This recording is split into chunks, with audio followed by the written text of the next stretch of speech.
덕분입니다. 감사합니다. 감사합니다. 덕분입니다. 오늘부터는 우리가 살아가면서 인연을 어떻게 잘 풀어나가야 될까 하는 인연관계에 대한 공부를 해보도록 하겠습니다.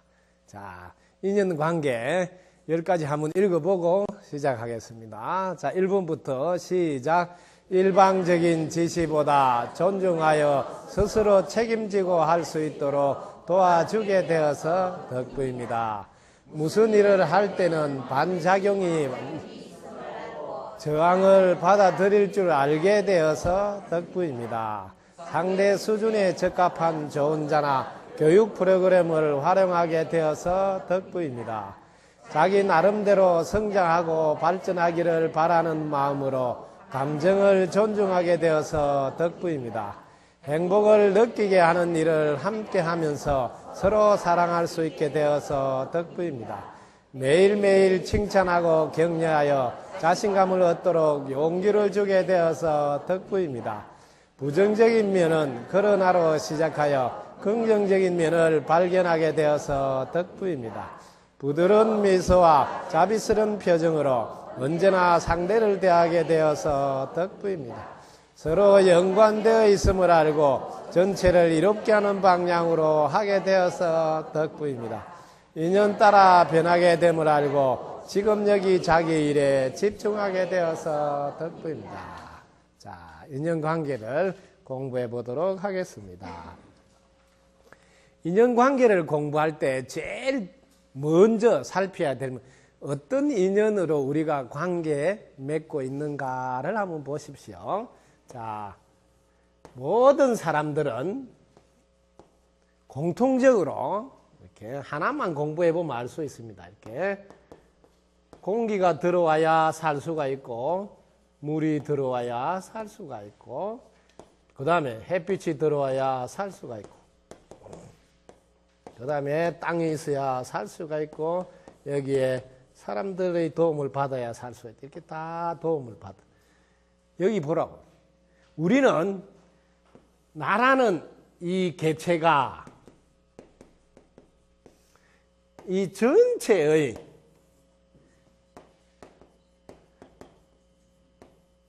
도움을 받아서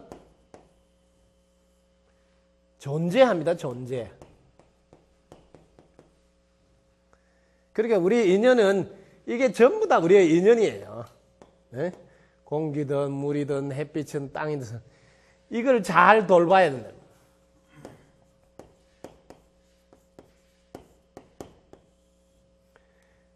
이게 먼저 안 된 상태에서 좋은 인연 관계를 한다는 것은 애시당초 안 됩니다. 이 전체의 도움 없이 나는 존재 자체가 안 되는구나 하는 걸 알아야지 이 전체를 내가 잘 돌보는 것이 곧 자신을 돌보는 것이구나 하고 정리가 딱 되셔야 됩니다. 이거를 불교 용어로는 일체 중생들을 영원히 행복하게 해줘야지 하고 원력을 세우라는 말씀하고 같은 겁니다.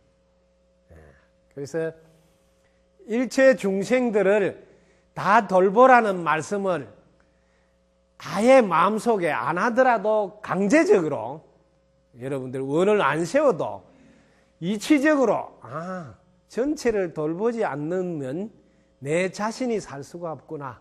그래서 이걸 다 내가 돌봐야 될 내 몸이구나. 이런 생각을 먼저 하신 분들은 이 인연관계가 어렵지 않습니다. 그런데 우리는 이런 생각을 안 하고 왜 어려우냐 하면 나가 있고 상대가 있다고 이렇게 둘로 나누어서 출발하기 때문에 남이라는 생각 때문에 돌보는 게 어렵습니다. 이게 제일 중요합니다. 인연관계에서는. 그래서 남이란 게 없구나. 상대방의 도움 없이는 존재 자체가 안 되구나 하는 걸 분명히 여러분들이 확인하신 그런 분이어야 인연관계는 평생 아무 문제가 없습니다. 자, 일방적인 지시보다 자, 존중하여 스스로 책임지고 할 수 있도록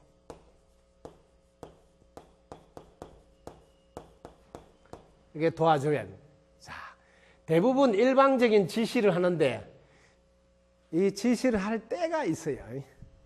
전혀 모를 때는 이렇게 지시하는 게 또 필요합니다.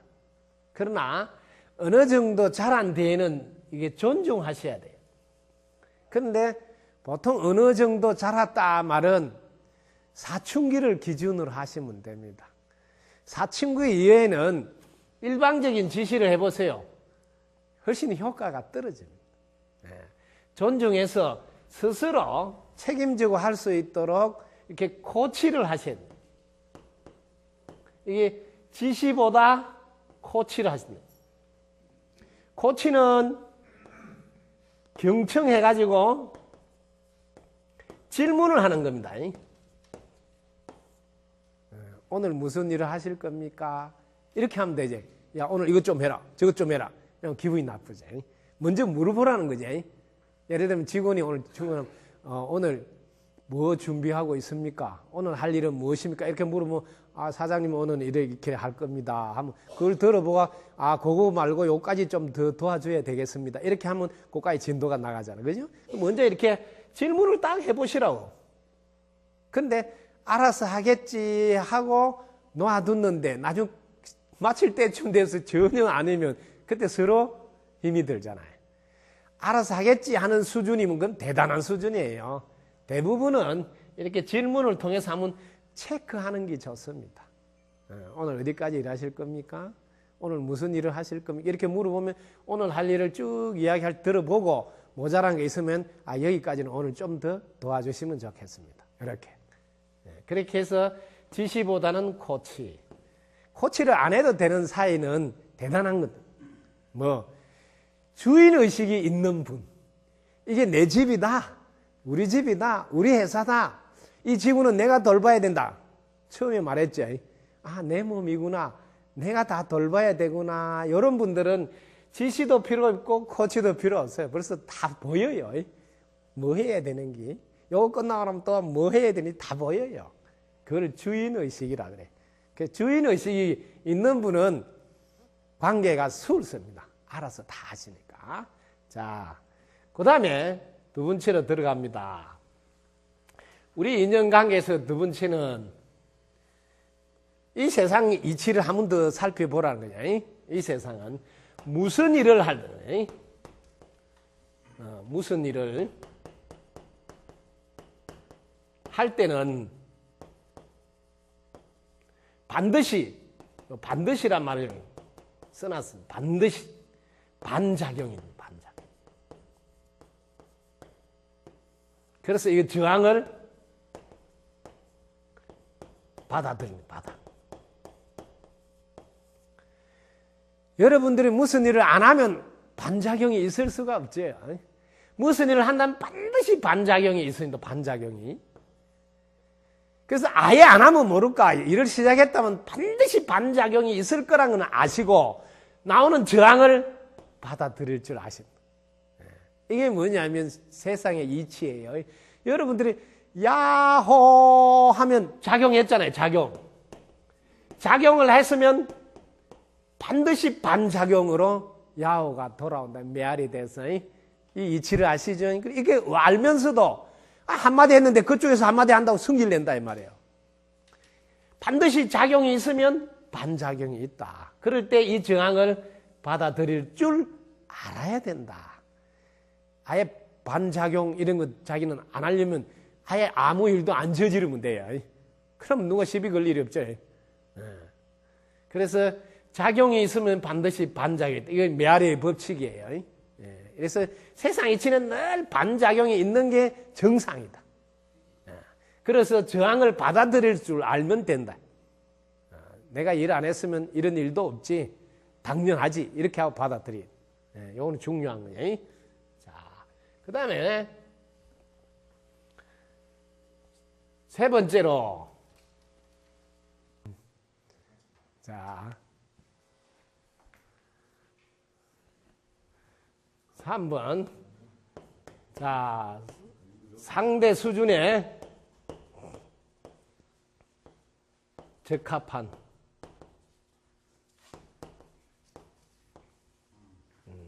좋은 자나 교육 프로그램.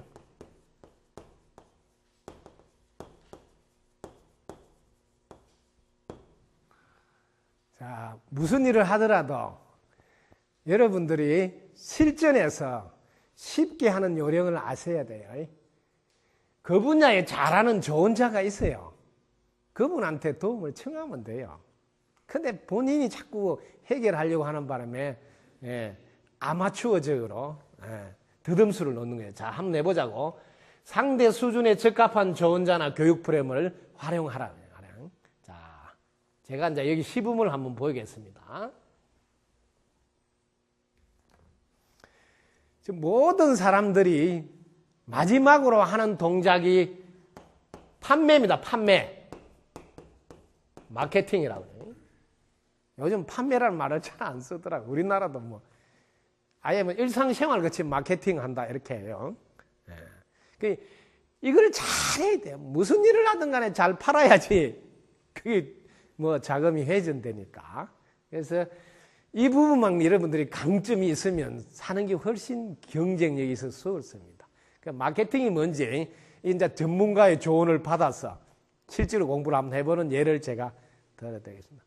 왜냐하면 현대 자동차 이렇게 판매하시는 분인데 지금 15년 하고 있어서 자기 밑에 사람들도 많이 거느리면서 하고 있다 그래요.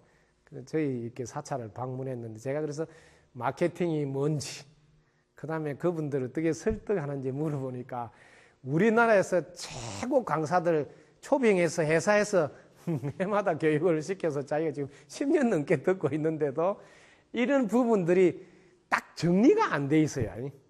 왜냐하면 오래 한 부분들이 정리가 돼 있어가 잘 전수를 해줄 수 있어야 되거든요.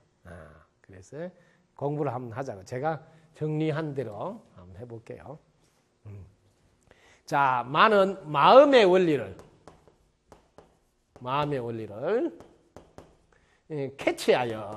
캐치해서 튕기지 못하게 하여 내 편으로 만드는 기술.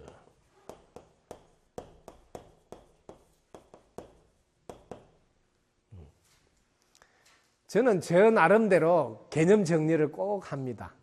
왜냐하면 제 방식대로 해야 제가 평생 안 잊어버리니까. 책에 나온 대로 하면 그거 외우려면 나중에 되면 잊어버려요. 그래서 저는 이렇게 삼행시 짓듯이 저 나름대로 꼭 이렇게 정리를 해놓습니다. 그래서 물어보면 금방 답을 할 수 있죠. 자, 마음의 원리를 캐치해서 이게 뭐예요? 심리예요, 심리. 마음의 원리가 심리잖아요. 그 심리를 알아야지 판매를 할 수 있다고요. 그 다음에 튕기지 못하게 하여 내 편으로 만드는 기술이 마케팅이다 이 말이야. 그럼 이제 심리를 알아야 돼. 그 심리도 모르면서 늘 영업에 뛰어들고 있다. 이 심리가 모든 것을 다 결정짓는데. 자, 여러분들이 설득을 하려면 이 설득을 하는 법칙을 알아야 돼요. 이 법칙을 알려고 하면 심리를 알아야 돼요. 심리. 사람의 심리를. 자, 설득의 법칙을 알아서 마케팅을 잘 할 수 있도록 도와드리겠습니다. 첫째는 권위의 법칙을 아십시오.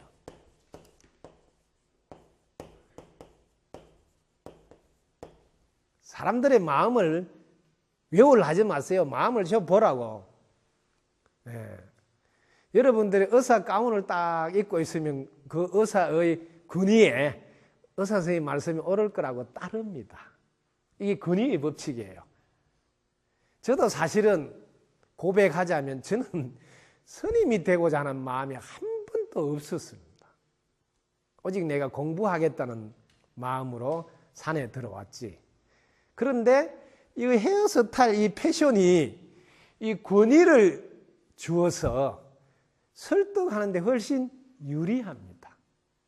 그래서 제가 이 패션을 걸치고 영업을 합니다. 이게 뭐예요?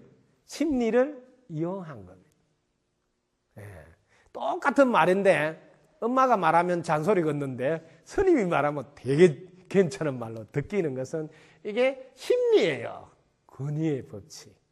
여러분 잘 알고, 그래서 이 권위의 법칙을 보통 마케팅은 어떻게 쓰냐면 차를 세계에서 제일 좋은 차를 탄다 이렇게. 그러면 괜히 심리적으로 야 저분 뭐 돈 많은 모양이다, 혹은 뭐 되게 뭐 괜찮은 모양이다, 이렇게 먼저 심리가 끊깁니다. 예, 이런 게. 그다음에 명함을 받았는데 무슨 그룹의 회장님이다 이러면 괜히 편하게 하다가도 조금 위축이 됩니다. 이런 게 다 우리의 심리 속에 있는 권위의 법칙. 이걸로 설득한. 그래서 대부분 자기가 권위가 있다고 보이려고 뭐 되게 외모라든지 외형에 이런 것을 많이 신경 쓰는 것은 심리가 이걸 이용하기 위해서. 두 번째, 호감의 법칙이 있습니다. 호감의 법칙. 호감의 법칙에 끌리는데 일단 인물이 잘생기도 순간적으로, 제가 잘생겼단 말은 34, 24, 35 이런 거 아니에요.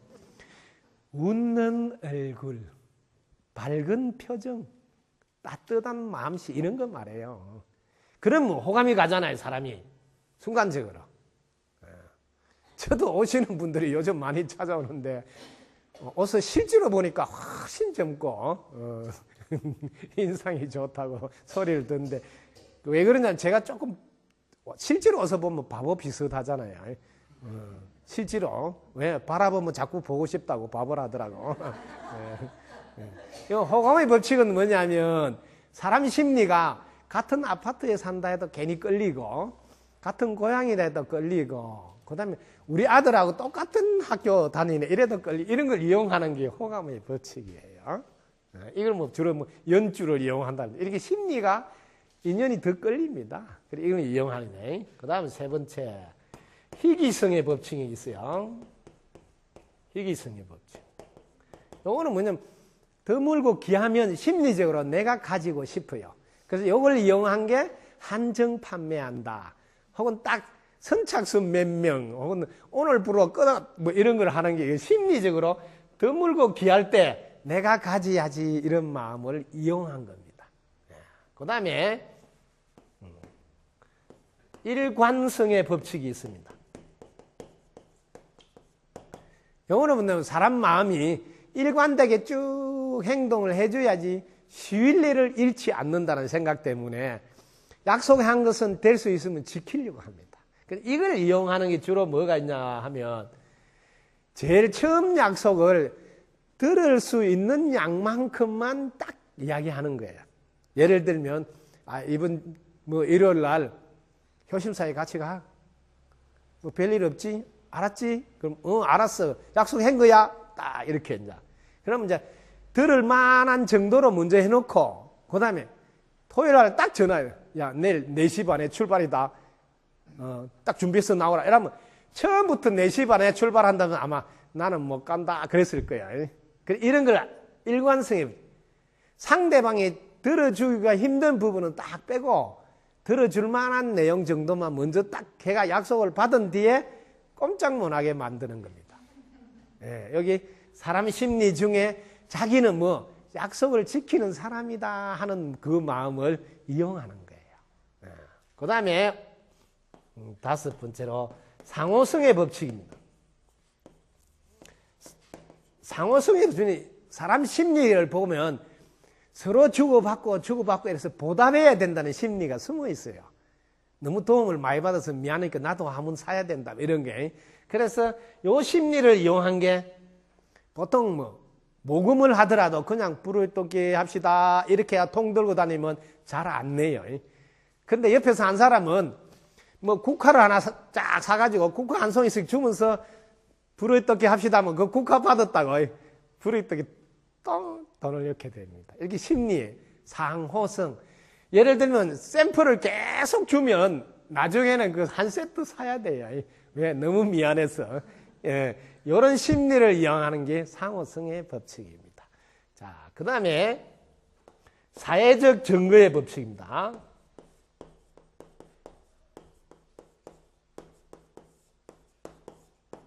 이거는 뭐냐면 사회적으로 유명한 인사들이 무슨 일을 하는 것을 보여주는 거예요. 아, 저분이 하는 것 같으면 그거 괜찮은 모양이다. 이렇게 해서 사회적으로 인정받을 만한 분이 이 일을 하신다 그러면 의심하던 분이 아, 저분이 하는 것 같으면 그게 뭐 믿을만 하는 모양이다 하는 심리를 이용해서 하는 게 사회적 증거예요. 여기 이제 유명한 인사들을 뭐 광고 모델로 쓰거나 하는 게 다 이걸 이용하는 심리예요. 자, 그 다음에 7번째. 자, 대조 효과의 법칙이 있습니다.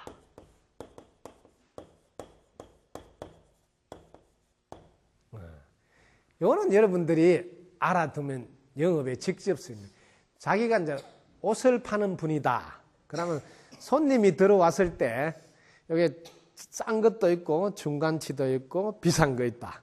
그럼 이 대조 효과의 법칙을 아는 분들은 손님이 오시면 어떤 옷부터 권할까요? 싼 거 권한다 하는 사람 손 한번 들어보세요. 중간 거 권한다 손 들어보세요. 비싼 거 권한다 손 들어보세요. 여러분들은 공부해가지고 다 아시죠? 이제 비싼 것부터 권해야 됩니다. 이게 심리예요. 왜냐하면 사람 심리는 좋은 걸 보고 나면 자꾸 거기 마음이 가요. 근데 돈이 모자라서 그럼 그 밑에 거 보여달라서 보여주면 돈 차이는 얼마 안 나는 것 같는데 심리적으로 괜히 물건이 비싸게 보여요. 그렇게 계속 거기 마음이 가요. 그럴 때 어떻게 하면 팔 수 있을까요? 가져온 돈만 내고 나머지는 뭐요? 다음에 지불해도 됩니다. 그럼 그 자리에서 팔 수 있죠. 이게 대조 효과의 법칙. 여러분이 목욕탕에 가서 따뜻한 물에 들어있다가 좀 더 따뜻한 데 가면 별로 따뜻한 줄 모르죠. 이게 대조 효과예요. 그래서 요거를 가지고 심리를 이용하는 거예요. 그 다음에 8번째, 이유 요청의 법칙이 있습니다. 요거는 뭐냐면 예를 들면 대학교에서 줄을 섰는데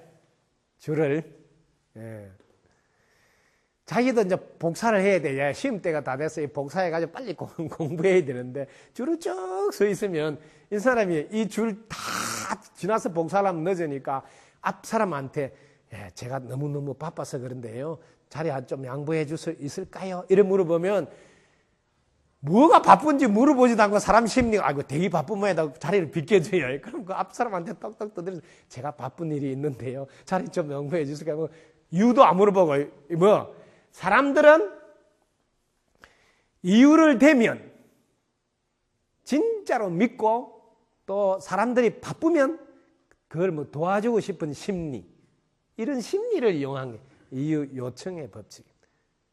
근데 그 이유를 아무도 안 물어보고 자리를 양보해줘야 이게 설득하는데 심리를 이용한 겁니다. 그 다음에 효율의 법칙입니다.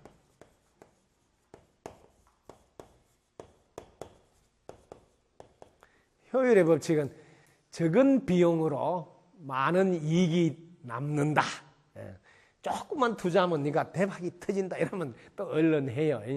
이게 심리예요. 자, 마지막 10번째. 이게 경청입니다. 이분은 보험을 하시는 분인데 가다가 하도 급해서 그 빌딩에 들어가서 뭐 화장실을 사용하려고 들어갔는데 들어가서 나와서 괜히 미안하니까 그 빌딩을 지키는 보통 경비실에 그 아저씨한테 괜히 미안해가 인사하고 잠깐 앉아서 이야기를 들어주는 거예요. 근데 이야기를 좀 지나가다가 또 들렸다가 이야기를 들어줘. 나이 보니 그 경비실 아저씨가 이 빌딩의 주인이야. 이 젊은 사람이 지나가다 와서 자기 이야기를 1시간씩 들어주고 가고, 들어야 나중에 미안해가, 자네 뭐 하는 사람이야? 이렇게 물어서, 제가 사실은 보험한대요. 그렇게, 이 사람이 할아버지가 그 보험을 그거 다 들어주는 거예요. 이게 뭐예요? 경청이라는. 세상 사람들은 자기 이야기만 잘 들어줘도 고마워서 보답하는 심리가 나옵니다. 이게 10가지 상대방을 설득하는 설득의 법칙입니다. 저는 많은 분들을 만나보는데 자기가 평생 영업하는 일에 뛰어들고 지금 많은 사람도 거느리고 그러면서 설득을 하려고 하면 어떻게 해야 된다 이런 정리를 해가 딱 알고 이렇게 후배들한테 안내하는 사람을 본 적이 없어요. 너무 가슴이 아파. 저는 뭐예요? 제가 뭐 마케팅 할 일이 있어, 뭐 설득할 일이 있겠어요? 그 여러분들의 마음을 보니 너무 안타까운 거예요. 세상에 이거 한 번만 정리하면 평생 우라먹고 쓸 수 있는데, 그래서 제가 설득의 법칙 책을 딱 찾아서 다 공부하고 또 그런 거 뭐 중요한 게 없나 다 봐가지고 야 이거 정리를 해가지고 한번 해줘야 돼. 제가 이게 10몇 년 전에 한 건데 안 잊어버린대. 왜 안 잊어버린 거예요? 요령도 일러줘야 돼요. 제가 이렇게 근호의의 일상사가 이렇게 하기 벌써 6개가 쫙 외워졌지. 자, 여러분들 금방 외워. 너무 쉬웠어. 대조해서 이유를 대고 항상 효율을 이야기하는데 내가 기도하면 들어줬다. 뭐 근호의가 일상사가 맨날 그게야. 대조해가지고 이유대고 또 효율 이야기하는데 나는 맨날 들어줘. 이렇게 한 번만 외우면 이 설득의 법칙 하나를 다 꿰뚫었는데 몇십 년 가도 상대방 설득할 때 이 중에 2-3가지를 딱 엮어서 오늘 저 사람한테 이렇게 하면 되겠다고 딱 하면 됩니다. 그 평생을 판매하는 일을 해야 우리는 사는데 왜 이런 것은 공부해서 정리를 안 할까? 그래서 전문가들은 뭐 몇십 년 했던 베테랑도 내가 대화를 해보면 이런 게 정리가 안 돼 있는 상태에서 그냥 뭐 하다가 보니 되더라고. 근데 후배들한테 또 하다가 보면 된다 이런 말 하고 있다는 거야, 자기도.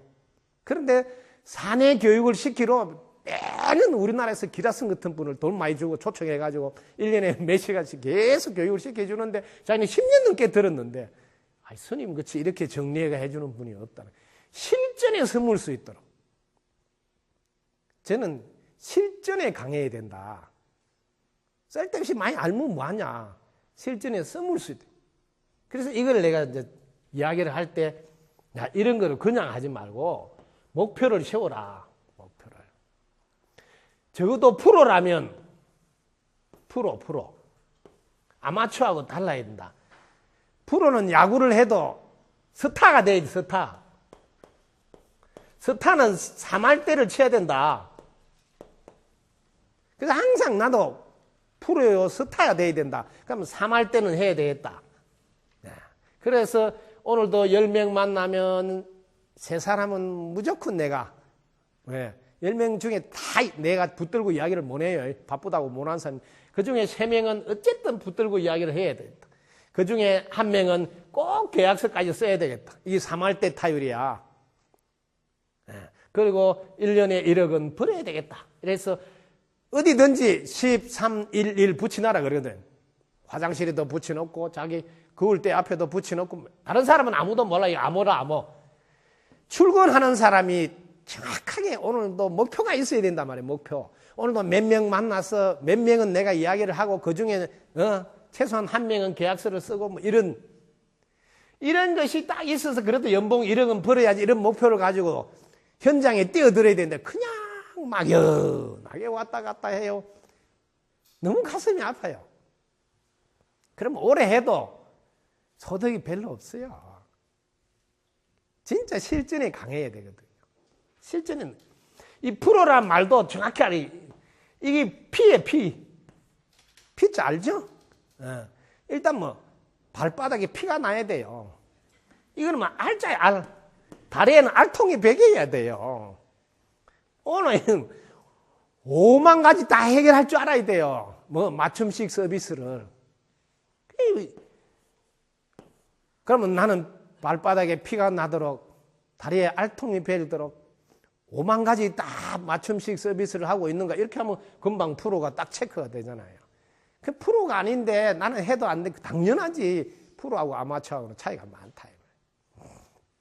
그래서 분명한 목표를 세우고 적어도 나는 이 분야에서는 스타가 돼야 되니까 3할 때는 쳐야 된다. 이런 게 다 있어야 돼. 그리고 그러려면 어떻게 설득해야 될까? 그래서 뭐 심리를 꿰뚫어야 되겠구나. 그 심리를 알고.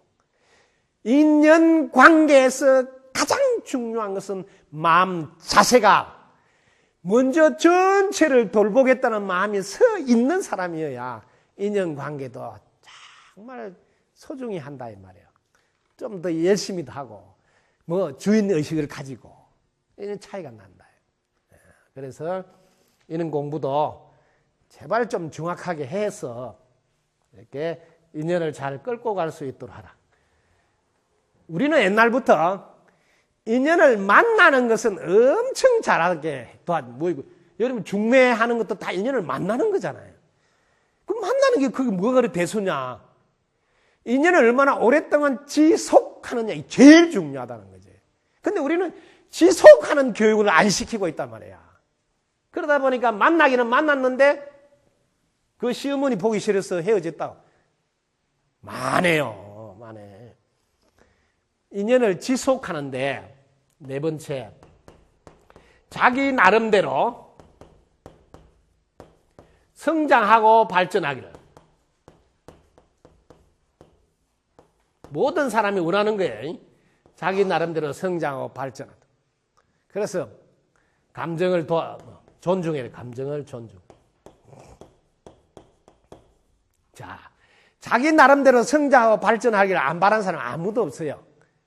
여기서 그냥 나름대로 하라 하면 안 됩니다. 이때 여러분들이 기준을 정해 주시고 하라 해야 돼.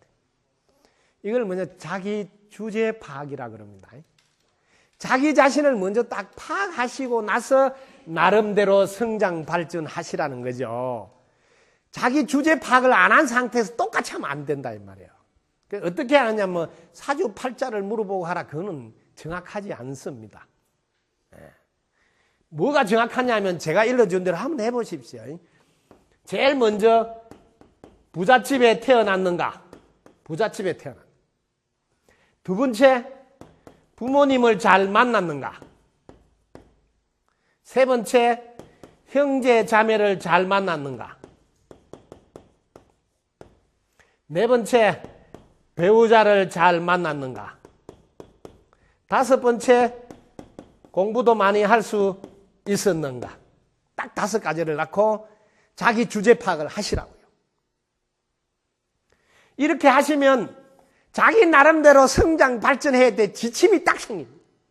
이렇게 해놓고 어떻게 하느냐 하면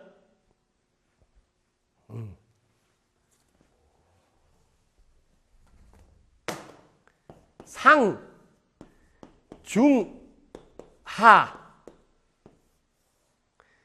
딱 3단계로 자기를 파악해봐.